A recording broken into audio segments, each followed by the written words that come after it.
Hi everyone, today we'll talk about how to fix or how to solve Shadowban on Telegram.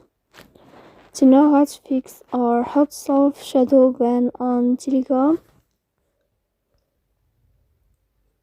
you should just go to settings.